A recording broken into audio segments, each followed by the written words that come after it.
আরাফার দিন ইসলামের ইতিহাসে এই দিনটি শুধু একটি তারিখ নয়, এটি কোটি মুসলমানের কাছে ক্ষমা, রহমত আর আত্মশুদ্ধির এক মহাসুযোগ।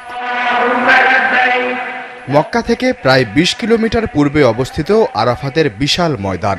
এবছরের মতো প্রতি বছর এই দিনে পৃথিবীর নানা প্রান্ত থেকে লাখো মুসলমান এখানে একত্রিত হন। হাদিসে স্পষ্ট বলা আছে, হজই হলো আরাফা, অর্থাৎ নির্ধারিত সময়ে আরাফার ময়দানে উপস্থিত না থাকলে হজ সম্পূর্ণ হয় না। এই ময়দানেই রয়েছে জাবাল আল রাহমা, রহমতের পাহাড়। ইসলামী ঐতিহ্যের বর্ণনা অনুযায়ী পৃথিবীতে অবতরণের পর দীর্ঘ বিচ্ছেদ শেষে এখানেই পুনর্মিলিত হয়েছিলেন হযরত আদম ও হাওয়া।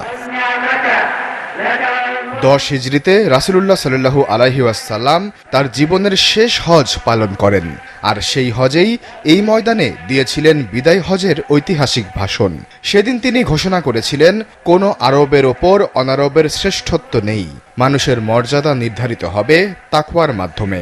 আজও এই ভাষণকে মানবাধিকারের অন্যতম গুরুত্বপূর্ণ ঘোষণা হিসেবে বিবেচনা করা হয়। সেই একই দিনে নাজিল হয়েছিল পবিত্র কোরআনের বাণী, যেখানে দেয়া হয়েছিল দিনের পূর্ণাঙ্গতার ঘোষণা। আলেমরা বলেন, আরাফার ময়দান মানুষকে কিয়ামতের কথাও স্মরণ করিয়ে দেয়। লাখো মানুষ একই সাদা পোশাক, একই ময়দানে দাঁড়িয়ে থাকেন। নেই ধনী গরিবের পার্থক্য, নেই ক্ষমতার অহংকার।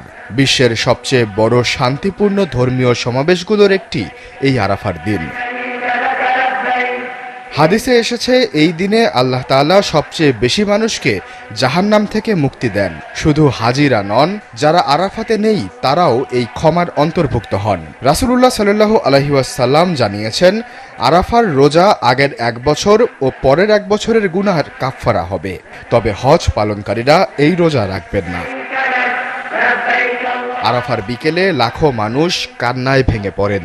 কেউ অতীতের ভুলের জন্য ক্ষমা চান, কেউ নতুন জীবনের প্রার্থনা করেন।